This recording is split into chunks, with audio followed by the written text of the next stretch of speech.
John chapter 6 is where we're going to go.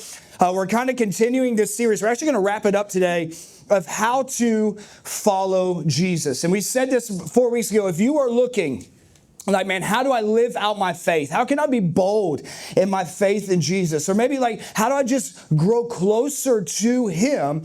That's what we've been focusing on, these ways or these rhythms, these spiritual disciplines of the way of Jesus. Not in a way to earn His love or any of that kind of stuff, but it's a way that we can prop our life up and continue to grow more and more and more in union with Him. As you're going to John chapter 6, if you like extra credit, go to Matthew 11 as well. Okay, so if you like to be all over the place, we're going to go there in just a second. But this time of the year, you cannot go anywhere, especially this week. And whenever you're watching this, we're recording this late October. You can't go anywhere without seeing stuff like pushing death or spirits or any of that kind of stuff. Like, let's just call it what it is. And everybody can get nervous of like, you can't go anywhere without seeing anything with Halloween anywhere, right? So now listen, here's for me. Those are the best Reese's in the entire world. And I'll chain swallow more than God should ever let anybody this Friday night. I can promise you that. But everywhere you go right now, man, especially since Home Depot's got in the game, like Home Depot has brought a whole new level of like them and Costco. I mean, I'm like, how do these people afford a skeleton the size of a billboard? Nobody else has thought that? I'm like, man, that I joke around in our neighborhood. I'm like, the disposable income in this neighborhood is astounding for sure. But everywhere you go, come on, guys, we can loosen up. I said Halloween on a Sunday. It's fine, okay? It's just wild to me everywhere you go right now, this stuff. And then I love like some neighborhoods, they don't care. They're just going straight to Christmas. We're going straight to the Lord's birthday. We're just skipping right over it. We're just going like just, whatever. But everywhere you go right now, it's pushing this thing essentially of this afterlife, life after death. Is there more than just the veil that maybe we could see with our natural eyes? Which led me to just do a little bit of research. Literally this morning, I'm sitting on the couch with Felicia, my wife, and I just do a little bit of research, like how much are people really searching and Googling at this time about hell, demons, spirits, the afterlife, all of that kind of stuff. And it's kind of hard to narrow it down. But one thing that Google Trends show is how many people are searching about life after death, specifically life after death. Will you put that up there? Google Trends shows the search of life after death consistently scores 40 to 70 on the global interest scale of 0 to 100. Here's what this means, okay? So like our business, we work in e-commerce as a family, right? So we have an e-commerce business. So here's what this means. That is a high number of people who are Googling things about life after death. If you don't know this, Google has a scale on you of what you Google. You're like, I'm in incognito mode. They created that, okay? So that's not even... And that's not a thing. They know what, because here's why. They want to use it for advertising, all that kind of stuff. Put that back up there one more time, Miss Angie. This is the interest. Anytime, I thought maybe it would be heightened this time of the year. No, not really. At any point, the interest level is 40 to 70 out of 100. For Google to say that, that means there's a lot of people who are asking the question, well, what about life after death? And I think it's this. I think they're looking for more than just information. I think people are looking for hope. Like, is there more to life than what I could just see with my natural eye? Is there more to life than what I know? Is there more to life than me just getting up and going through the day and trying to be a good person and trying to have it together and trying to ask for forgiveness and trying to do something that matters and trying to raise my kids the right way and so on and so on and so on? I think there's just something where we're looking like, is there life beyond this? This isn't just new to us, guys. This has been going on forever. Even if you go back before even Jesus walked, there's been this infatuation. Is there more to life than what we are seeing right now? Now, here's what we know. And you can take that down, Miss Angie. Thank you. Here's what we do know. There is, especially if you're a follower of Jesus, there is a life after death. We believe that if you have given your life to Him, you believe He is who He says He is, that He did what He said He was going to do. He left heaven, came to earth, was the perfect sacrifice for us, paid for our sin, our shame, and our shortcomings. And if you accept that, as Romans 10 says, that you are saved from that separation from God, and you will spend eternity. When you take your last breath here, you will spend eternity with the Father in His everlasting kingdom. Amen. Okay, okay, a lot of us here are like, we'll see. We do believe that, but here's the thing. I'm thankful for that. Here's something I'm not saying. I'm very, very thankful for that. But I truly do believe there's a deeper sense of, okay, but then how do I truly live? Like, how can I truly feel alive? I wrote it down like this, literally this morning as I was just chewing on this. How do I feel this deep eruption out of the depths of who I am with purpose and joy and real bliss? Hey, real quick, I want to jump in here and say, number one, thank you for watching. And then number two, thank you to those who are generous and give here at Champion Church. We say this all the time. You don't give to Champion Church, you give through Champion Church. And the amount that you are doing is so much more than I wish I could just make a huge video of everything that you have made possible, from helping people with school supplies to helping with wheelchair ramps to doing yard projects, all of that kind of stuff. And then reaching people just right here through this medium all over the world, a couple thousand a week are watching what we're doing. You make that possible. Thank you, thank you, thank you. So if you want to be a part of this and help make it possible for whatever you could give, man, you can give through the link below. But for now, let's jump back into the sermon. How do I feel? I'm getting all I can out of this life, where I wake up with anticipation to taste and see great things and go to bed with satisfaction of today I truly lived. I think all of us, at one level or another, we want that. We want to know, what is it like to live? And I think we get glimpses of it for sure. We get glimpses of it when maybe you have a goal, like you're into working out or starving yourself, whatever. And come on now, talk to me in here. Listen, I know what that's like. I'm on a diet, aka I'm not eating. All right, nobody else? Okay, whatever. That's just me working out my own salvation. But here's like when you hit a goal, when you stand on that scale and you hit a goal and you're like, yeah, me, right? Like that's exciting. Or maybe when you have that vacation you've been looking forward to, you've been saving, you've been putting money away. Let's be honest. You put that sucker on the credit card and you're like, Lord, I cannot wait to have this vacation. You're getting those glimpses, if you will, of living life. Or maybe that lazy Saturday where you lay around and do nothing all day and you only feel guilty just a little bit. Anybody else feel guilty if you're like, I know the Lord said rest, but I've got to do something. Maybe it's when you make that sale, when you've been working on this client and you make that sale, you close the deal. There's this like thing that comes inside of you where you feel like you're living. Maybe you complete a project. Anybody else have a whole bunch of open-ended projects going on at their house right now? It's like, I'm going to paint this door, and about, a can into it, you're like, this was dumb. It looks like a toddler went in there and was putting that together. When you complete that project, that kind of stuff, or maybe you buy that thing you've been wanting, and you buy it and you get a little bit of life. Or maybe this is kind of a sore subject, especially this week in America. Maybe you made a bet on sports, and the team that you bet, that was in there. I did have that part in here before the whole, so I'm not trying to be culturally correct, okay? But maybe you bet and your team wins big, and not only did the team win, you want whatever it might be. Like there's these moments where we feel these flash in the pan, is what I'm trying to say, where you're living life and you feel excitement. And you feel that thing that's just jolting through you of like, man, I'm alive and I'm enjoying it. But the issue is, if you're anything like me, and those are kind of short-lived sometimes. They're these little flash in the pan. But then I see Jesus, he offers something completely different. He offers a whole different way to not just be saved from separation from God, but in that salvation, especially being around here at Champion, we've talked about this a lot. There is life to the fullest that he promises us. There's a way that we can live what he calls, according to John 10:10, the abundant life. And what we've all kind of found out is salvation from Jesus is 100% completely free. You cannot earn it. You can't do enough wheelchair ramps with us. You can't cut enough grass. You can't pay for us to be at the top, the most elite scale and all of the prison systems. You can't show up for enough serve days or set up enough for God to love you anymore. He loves you 100%, whether you realize it or not. And salvation is completely free. You can't earn it. But the abundant life is going to cost you your way of life. The abundant life is going to cost you your way for his way, your truth for his truth, and your life for his life. Amen.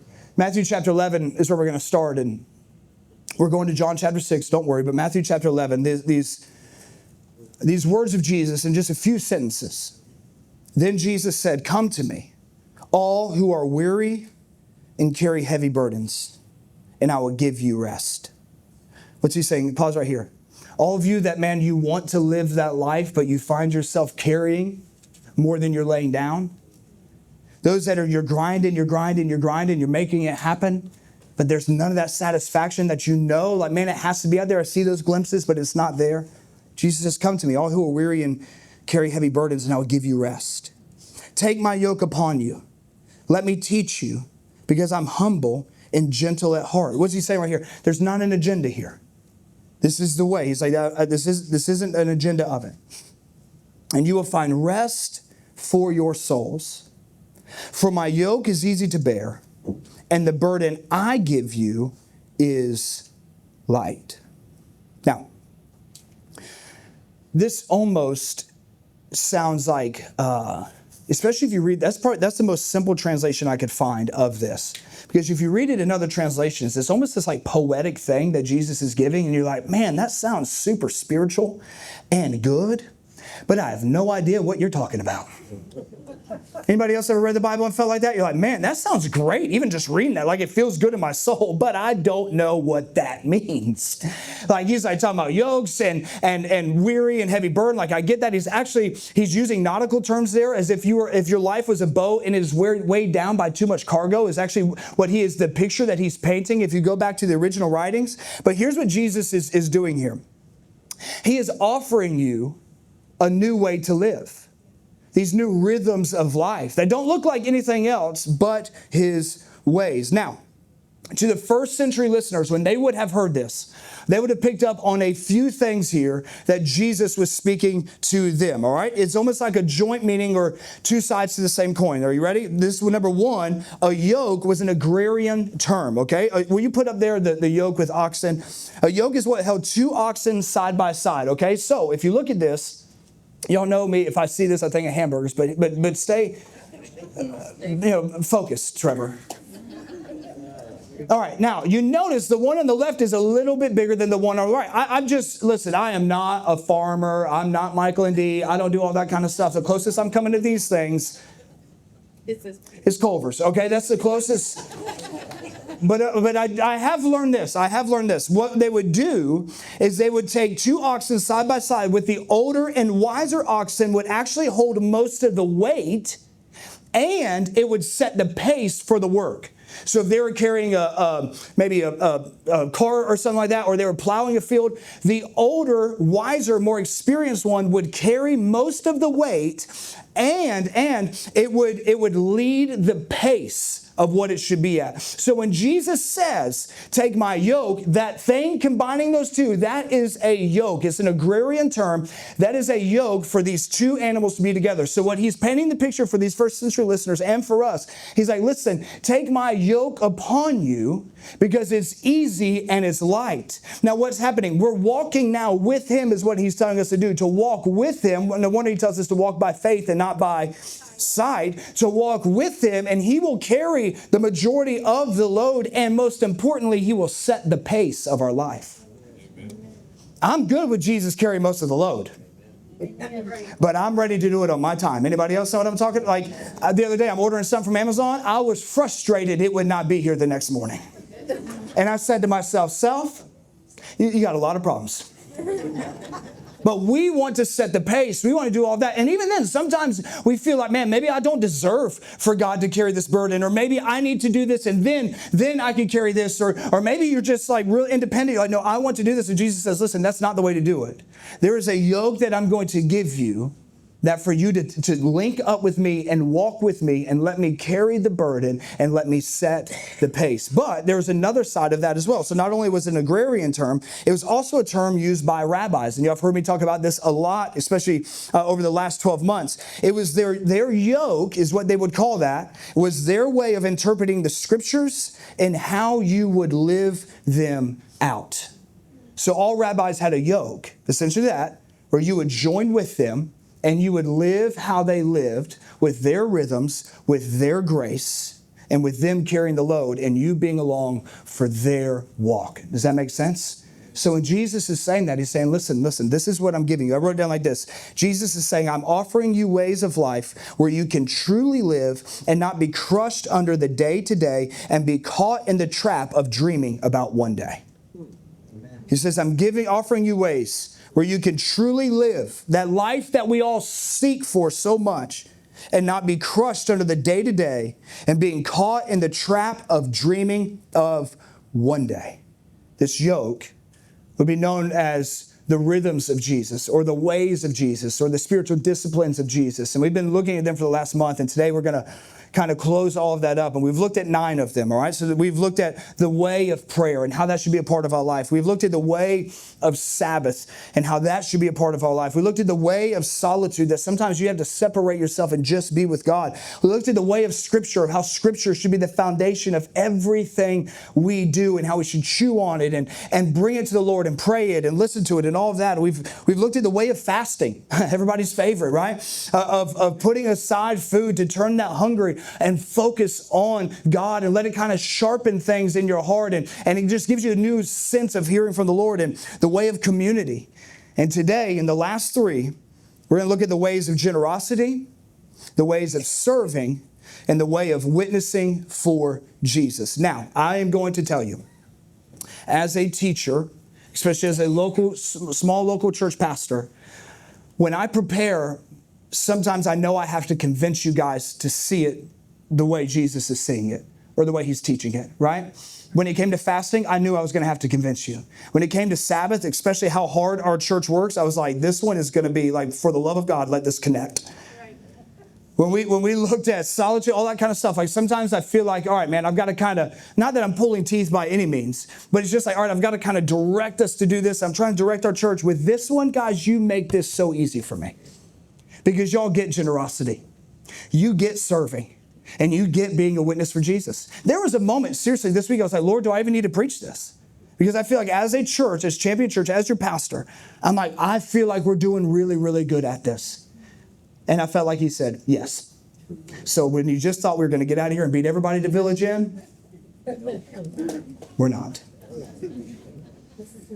So as I'm praying about this, chewing, I'm like, all right, Lord, where are we going to go? Where are we going to look at? And I just kind of doing what I've taught you guys. I like Tio Davina, just chewing on things, reading stuff over and over again. And I landed in John chapter 6. All right, so you're like, that's where we were going. It took me 19 minutes to get there, but here we are. John chapter 6, an extremely familiar story. When we start reading it, you're going to recognize it for sure. But I want you to understand this. At this point in Jesus' ministry, they are running and gunning. Him and the disciples are. Things are happening. Miracles are already starting to take place. The religious leaders are starting to take notice of Jesus. Even the political leaders are starting to take notice of Jesus. Things are beginning to erupt. And they are going and going and going. And then we end up here in John chapter 6, it says this: a huge crowd kept following Him wherever He went, because they saw His miraculous signs as He healed the sick. Then Jesus climbed a hill and sat down with His disciples around Him. It was nearly time for the Jewish Passover celebration. Jesus soon saw a huge crowd of people coming to look for Him. Notice this here. Turning to Philip, He asked, where can we buy bread to feed all these people? These next 4 words mess me up. He was testing Philip, for he already knew what he was going to do. Philip replied, even if we worked for months, we wouldn't have enough money to feed them. Have you ever had a need like that? Even if I worked for life, I couldn't meet this need. That's what Philip's saying. He's looking at the people. It's like, even if, there's no way this is going to happen. Then Andrew, Simon Peter's brother, spoke up. There's a young boy here with 5 barley loaves and 2 fish. And I relate to this next part so much. But what good is that? What's $10 to 10 million? Anybody else know what I'm talking about? I see the things where people are like, oh man, they made all this money. Well, you can make $130 million, but if you spend $131, you're still in debt. And he's like, listen, what good is that in this huge crowd? And I love Jesus, the leader, the ultimate genius leader. Tell everybody to sit down. He probably didn't say that for him. Sorry. Tell everyone to sit down. Some of us were just like, tell everybody to get in there and sit down and shut up. That's how I read that a lot. Like, anybody else, like parents like that? Like, we're going to eat, sit down and be happy. I've been slaving over this McDonald's for hours. So they all sat down on the grassy slopes. The men alone numbered about 5,000. Then Jesus took the loaves and gave thanks to God and distributed them to the people. Now understand, he would have taken it, broke it, and gave it to his disciples, and his disciples are giving it out, okay? Afterward, he did the same with the fish. Now watch this next part. We go from massive need of nothing, and they all ate as much as they wanted. That is my kind of meal. Come on now, talk to me in here. It's about to be Thanksgiving, and y'all hear me say it all the time. What better way to show you have gratitude than overeating? I love this part, because if you've ever gotten to the end of a meal and you're still hungry, that is the worst. Anybody else, like you eat, I'm trying to be politically correct here, but it starts with a C and ends with Chinese food, and you eat all of the rice and you eat all the stuff, and then like 12 minutes later you're still hungry. Anybody know what I'm talking about? But you feel like, okay. I blame the Ricola that Carly gave me earlier, because my throat is feeling great thus far. So Ricola, y'all remember that? After everyone was full, let's get back to the Bible. Jesus told his disciples, now gather the leftovers so that nothing is wasted. So they picked up pieces and filled how many baskets? 12. How many disciples were there? 12. With scraps left by people who had eaten from the 5 barley loaves. Verse 14.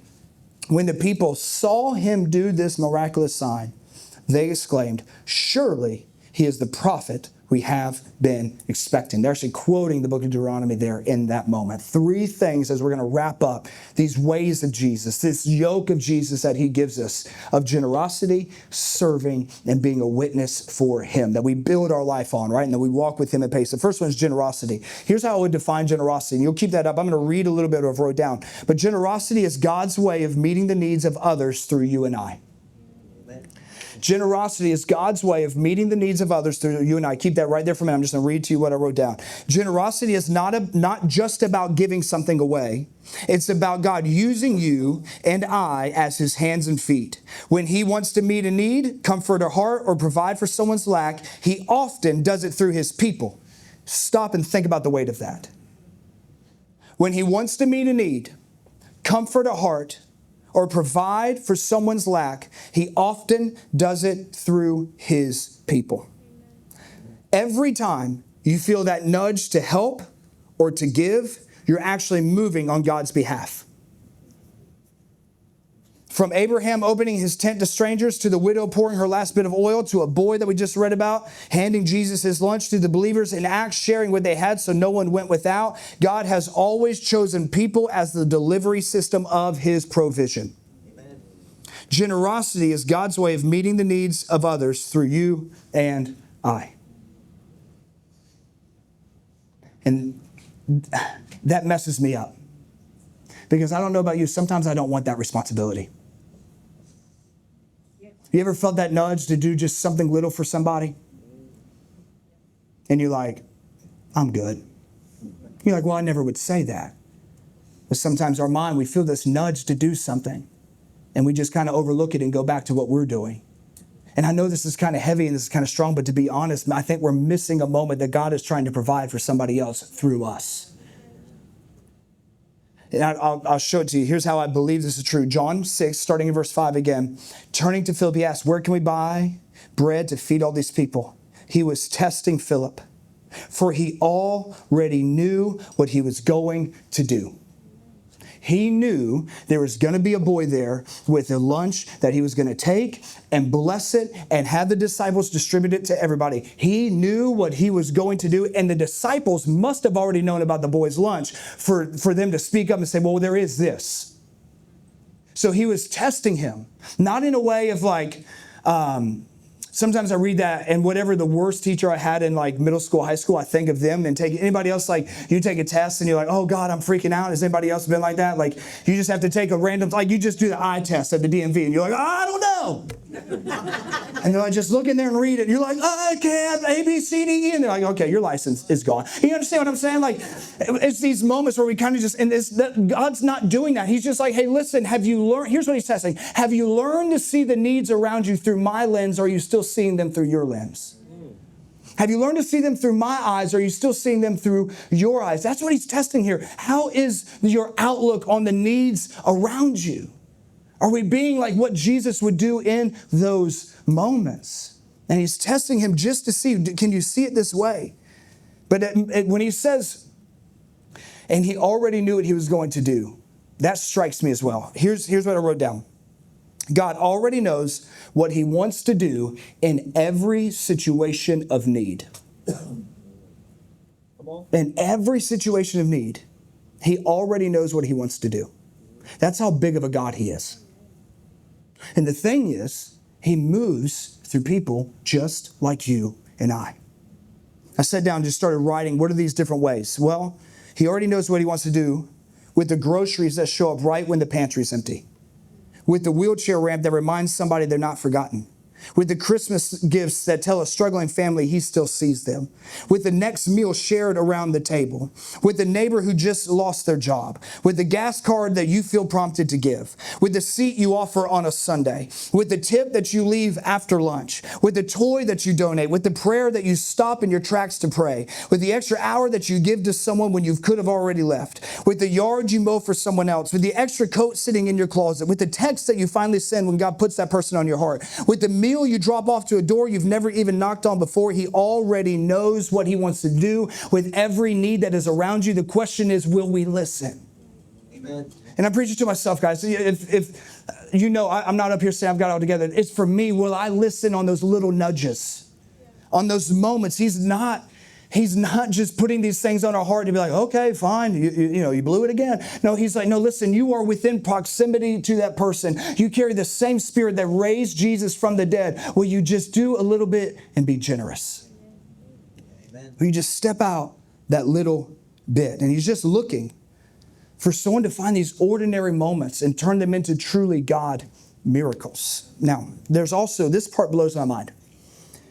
Says there's a boy with his lunch. I don't know what verse that is, 7 or 8. It says a boy with his lunch, and then they say, but what good is that, right? But what good is that? Now, there's a lot of things you can preach out of this. I feel like I've done all this before. Number one, little is much in God's hands. That's a good one, right? Again, what's 10 million to 10,000? Well, little is, if God tells you to, or 10 million to 10,000, that's a great ratio, to be honest with you. Great. That's kingdom abundance in Jesus' name. What's $10 to 10,000, right? Well, here's the thing. If God tells you to give the $10, he didn't tell you to give the 9,990. He just told you to give the 10. And that's where we have to say, okay, is this what the Lord's leading me to do? Little is much when it's in God's hand. And I'll say this as well. It is never, ever, ever about the amount. It's about how sacrificial of the posture of heart that you're having. It's never about the amount. Remember the widow with the 2 mite that she dropped in, and Jesus says she gave more than anybody. It was the posture of heart, not the amount. For some of us, $10 is a lot. For some of us, 1,000 isn't a lot. It's the posture of the heart. It's never about the amount. What is the Lord leading you to do in that moment? You do that. What have we preached for the last 4 months at offering? That each of you should decide what to give in your heart. Again, that is a conversation you're having with God, not reluctantly or out of pressure. But when you give, God says that he will bless you generously where you have enough to share with others.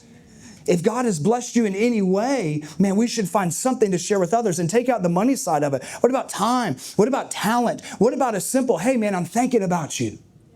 For someone whose words of affirmation, for me, like if someone's like, man, that was a good job, like I'm like, yes. Like I could take on the world. But at the same time, if someone's like, man, today was okay, I'm like, I hate everyone. Just me working out my own stuff up here. Okay, that had nothing to do with generosity, but that was a little insecure moment. You're welcome. Anyhow, the point is this. Look for these little moments that God's nudging you. It was just a lunch.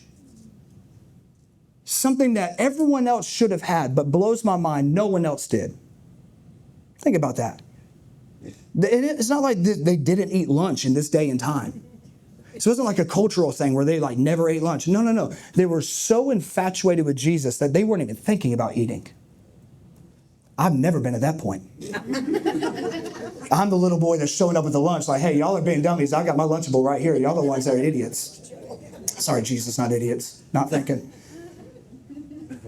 This week as I'm just chewing on this verse, just reading it over and over and over this story, I just see that all of these people, only one person brought something, which maybe, take this for what it is. Maybe it's to show us that what you think is common that you have is really uncommon. God's just wanting to know, are you willing to give it?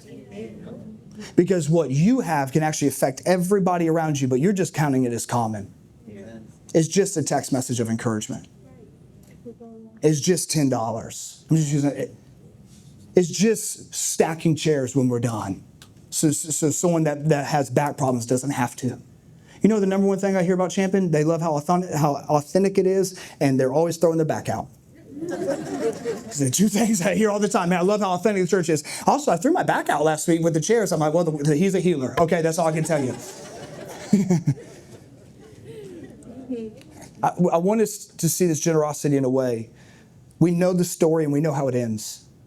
But in the moment, he was just giving us lunch that didn't look like it made any difference. For me, for myself, I have to tell myself, get out of the mindset that the only time generosity matters are the big moments. Really, it's the big moments that it's like 10,000 smaller ones that have led up to that one. It's those moments of those little decisions where you know in your heart, man, I can't outgive God. I don't know what he's doing with this. I don't know what he's making with this. But if he has nudged me to do this, then the answer is I'm going to do it out of honor for him. Amen. And what I've learned is when we do these acts of generosity, it is one of the greatest ways to crucify your flesh. I've always asked, like, Lord, is this you telling me to give? Anybody prayed that? Like, okay, well, here's what I'm telling you. It's not Satan. Right? Has anybody ever like, Satan's not like, hey, here's what I want you to do. I want you to be generous and help people. All right? So anybody else been like the Lord's told you to do something, you're like, get behind me, devil. And he's like, man, I've been behind you. What are you talking about? Don't bring me into this. It's not Satan. Now, here's what he will do is he'll try to get you into pride when you do give. Amen. He will try to get you into pride where you're trying to like pat yourself on the back of like, look, he will try to do that, but he's never going to tell you to give. He's never going to do it. He'll try to mess what you're doing. But the thing is this, is those moments where you feel the Lord nudging and you're like, all right, Lord, I'm going to say yes. And when I say yes to that, I'm crucifying my flesh. Because the greatest way to battle greed is generosity. If you think greed or any of that stuff has a hold of you or selfishness or whatever, man, get generous. You will see it loosen that grip. Because it can't. When you are generous, greed cannot hold on to your heart. That self-preservation cannot hold on to your heart. And it's those moments, man, that you have no idea how far they'll go. And maybe not even for the person you're blessing. Because in a moment, I'm going to show you that the people just watched it, that they were impacted by it. But I'll tell a story. Michael, right back here, I told him this a couple weeks ago. It messed me up so bad. We were coming out of August. And it was the highest month we have ever had for benevolence in our church. Where we've always been right at budget or right under budget because of y'all's generosity. But that month we were well over budget because of benevolence. And I'm leaving church knowing the weight that you guys are feeling, right? Just knowing what you guys are going through. And I carry that like a lot. I don't know, I get emotional about that. Because I just want you guys to like live. You know what I'm saying? Like I care about what you're going through. And I'm dealing with this stuff and I'm on the phone with Flea and we're talking about, man, there's this need and there's this need and there's this need. And we're literally having a conversation like, I don't know how we're gonna do this as a church. Like I don't know how we're gonna do this. And I have this saying after every Sunday, her and I would decompress and then I'll literally hang up and I'll literally turn on worship or just ride in silence because I just want to, I don't know. I'm sitting at the light at Taco Bell. I can't make this stuff up, I promise you. And I'm battling all this stuff in my heart. I'm like, Lord, I don't know if we can be generous. I don't know if we can do this. And I look over and there is Michael walking across the parking lot of Taco Bell to a gentleman sitting on the side. And Michael had no idea I was watching this. and he gives him just a little bit of food. And I felt like, God, Michael, you have no idea how much that helped this church. It wrecked me. Because God's like, that is what y'all are doing. And don't lose sight of that. And I told you that a couple weeks ago, even writing this, it wrecked me because that's what we're supposed to do, man. You can't be a Christian and not be generous. It's impossible. The standard is for God so loved that he gave. That is the standard. But we have to get it out of our mind that maybe it's just this or it's just this or it's just... If he's nudging you to walk across a parking lot with some friggin' tacos, get to stepping. Do it. What he's nudging you to do, because you don't know what he's going to do with that. You don't know how he's going to take that and combine it with this and combine it with this and combine it with this and paint this incredible picture of what he is doing on the earth today. Generosity is God's way of bringing provision into people's needs right now. You are literally being a part of God's redemptive plan when you are generous. The next one is this: serving. Guys, you get this. Do I need to preach on serving? But I will. Quick things. Remember before this story, I told you they're running and gunning. They're running and gunning. They're going. Great things are happening. Great opposition is happening. It's like there is no rest for these guys and with Jesus. When they go to this moment, I've always pictured this moment as Jesus was up there just teaching and all these people came. No, they were literally trying to get away from people. So if you've ever just tried to get away from people, you're very Jesus-like. They're trying to get away from people because they just need to rest. They're just trying to rest. And then they show up and they see this happen. And then they have to distribute to 5,000 families. They're distributing this, which tells me this: when you're serving, it's not always going to be easy. Amen. Sometimes you're going to have to sweat. Sometimes you're going to have to throw your back out with chairs. Sometimes I'm just using this as, and don't just think in church setting, think of anywhere. Sometimes when you're serving, it is absolutely going to challenge your flesh. And let me be honest with you, it's going to take a toll on your body. Like no one talks about that in church. Like, hey, serve in church and your knees are going to hurt and your back is going to hurt and you're going to trip on the job site, miss Pat, and scare everybody that her collarbone was like in ashes after that. Like all of this stuff is going to, the point is this, it's not going to be easy. The question is, where do you find the line between burnout and what God's calling you to do? Because if you've served in any capacity before, you know what organizations love to do? Get you to serve a lot. And then some more. And then when you're out, we'll see you Saturday. But here's the thing. This is where do I balance between burnout and where do I balance between God's calling me to serve? That's where being yoked up with Jesus and he sets the pace. Here's how you ask yourself. I told our team this the other day. When you are wanting to serve, and let's just say a serve day like the Ramp Project. I'm just using this as an example. And you know the Lord is leading you to do it, and you can do it, and you don't do it, that's between you and God. But he's leading you to do it for a reason because he wants you on that job. I'm just using that as an example, for a reason. Okay? Now, here's the thing. If you say nothing inside of me is telling me to do that Ramp Project, guess what? Don't sign up for the Ramp Project. Because you're going to show up there reluctantly and out of pressure, and that's not going to be a cheerful giver whatsoever. I know this is extremely granular for a Sunday morning, but as much as we serve as a church, we need to hear this. What is the Lord leading you to do? Do that. Do that.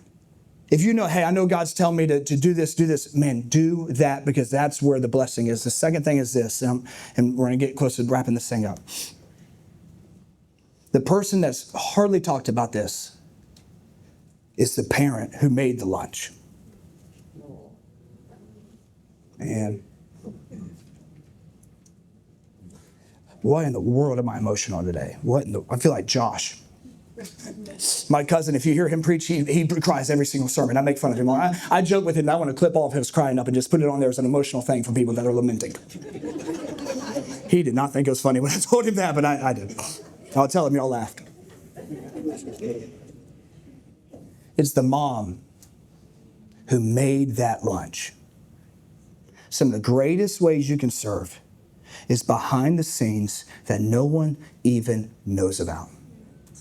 That mom never heard the prayer of Jesus blessing that food. That mom never heard from the crowd of them being grateful from the food. But she forever will introduce herself for all of eternity as I'm the mom who packed the lunch for that boy. How can we relate? If you have kids, your greatest calling with them is number one. My son's sitting up front today only because I think he didn't want to be in kids' church. The greatest calling of my life is to be his dad.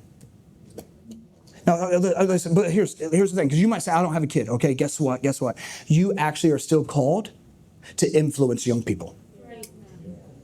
Jesus says, Matthew 10, he says, even if you give even a cool cup of water to the least of these, you won't lose out on any reward. You know how easy it is, I'll be vulnerable, to overlook everything with him or my daughter Madison, because I've got more stuff I've got to prep. But at the end of the day, this is important. That's most important. You know, again, I don't have kids. If you can pass a background check.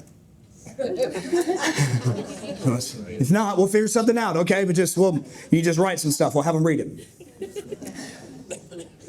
Man, sitting 25 feet down this hallway are rooms of kids. And I'm so flippin' proud of you young adults that don't have kids, that are down there serving with us throughout the week. It means the world. And that's why the next generation matters. Because it was somebody who prepared that boy to show up that we're talking about this miracle all of these years later. So here's what you have to ask. If you have kids, man, you don't have to ask this. You know who you're supposed to be. Like Josh and I had this conversation on the podcast we do. You are called to shepherd them.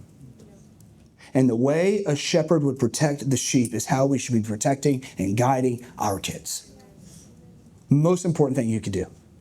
Most important thing you do. And I love that this story shows us. I really like this. Don't ever underestimate what serving behind the scenes does. For me, I am so grateful. My dad's here, my mom's not here this morning, that I have incredible parents. I know everybody doesn't have that, but I'll just humble brag on them. You have no idea the generosity that they give into this house to make all of this happen. I'm so grateful for it. And in the same way that they have the impact, Dad's probably never going to sit up here, Mom's probably never going to sit up here and do this kind of stuff, but their impact for what they do behind the scenes still, at 36 years old, still matters. And for you, it's the same way. For you, it's the exact same way, to be serving them, sacrificial, crucifying your flesh where it's not about you, but it's about raising up these young people in the ways of the Lord. I will shamelessly plug this as well. We need help in the nursery. I didn't write in this. She literally leaned over. She's like, hey, figure out a way to put this in. Well, look what the Lord has done. We need help with the babies down there. We need 4 people once every 8 weeks that just serve down there and hold a baby or whatever. We schedule it all out, that kind of stuff, man. If you could help make that happen, please, please, please do it. The last thing is witness. When you take generosity and you take serving, what happens is a hospitality that the world has never seen, that I believe this is found charged by the Spirit of God that makes people want to meet Jesus. At verse 14 of that, John 6:14, all the people were astounded as they saw with their own eyes the incredible miracle Jesus had performed. They began to say among themselves, he really is the one, the true prophet we've been expecting. What does Matthew 5:16 tell us? Let your light shine before others so that they may see your good deeds and praise your heavenly Father. Acts 1:8, you will receive power when the Holy Spirit comes upon you, and you will be my witnesses. Doing what? Showing people the light of God in us. And what better way to tell people about Jesus than through generosity and through serving? Because they see that. And I'm telling you this, it creates conversations where people will say, there's something different about you. Because there's not an agenda. You're not yelling at me about this stuff, but there's this light that is from you that is it's like this magnet. That is the moment where you share your faith with others. I'm not a believer in shouting it. I'm a believer in showing it and having conversations with people. Will you come and just play something? I know we're right at time, but I want to take this moment. Maybe you feel like, man, I've been chasing life like we talked about, but you've never really found it. You've been searching for meaning. Maybe you've been trying to do good, trying to do better, but it feels like something's still missing inside. We believe this to the core. Jesus isn't inviting us to live better. He's inviting us to do all of this with him. So in this moment, what I'd like to do, whether you got to bow your heads, whatever it looks for you, just to reflect. Even if you're like, man, I am a disciple of Jesus. Before we rush out of here and break all this down and all that stuff, what in this today, reflect for a moment, what in this today spoke to your heart? What in this today have you said, man, Lord, I feel you setting the pace with your yoke to do this. Holy Spirit, I feel those nudges that you give me that maybe I've overlooked time and time and time again to be generous. Or maybe I'm sporadic with it and you're leading me to be consistent. Maybe you're leading me to serve. Like me, man, I admit, I tell anybody, I am not a good dad, but that's the biggest thing that I want to be better at, is just leading my family well. Because I'm so grateful that I had parents do the same. Maybe you're just like, man, I've just kind of been selfish altogether. I really haven't served. It's kind of just been about me, and I feel that pride or that greed kind of gripping me. Or maybe I haven't lived it out where people have seen generosity and serving through me where I could be a witness for him. Or maybe today you heard the verse in Matthew 11 to come to me, all who are weary and carry heavy burdens, and I'll give you rest. That's not just for the tired believer, man. That's for people who are searching in your heart. Lord, where's true life? And if you need that rest, you need that forgiveness, you need that fresh start. In a second, we're all going to pray together. A simple prayer. It's a starting prayer of salvation, of asking for forgiveness, that I've done it my way and not your way. I wrote it down like this. The same Jesus who took a small lunch and made it enough can take whatever you have in your life, however it looks right now, and make it absolutely brand new. Hey, real quick, before you go, I just want to say thank you. Especially you watched all the way through. You listened to us talk this long. It matters a lot. I hope something has spoken to you to help you champion every season of your life. Maybe it didn't. Maybe you need to go on our channel. We have hundreds of videos that cover so many different topics to help you champion every season. Of course, for those who give, thank you. Truly, thank you from the bottom of my heart. You make all of this possible. And if you'd love to be a part of that as well, you can give through the link that's right there in the description. Until next time, maybe share this with somebody who needs to hear it. Maybe you go back and watch it again through whatever segment really spoke to you, and it helps you grow closer in your relationship with Jesus. God bless you guys. We'll talk to you soon.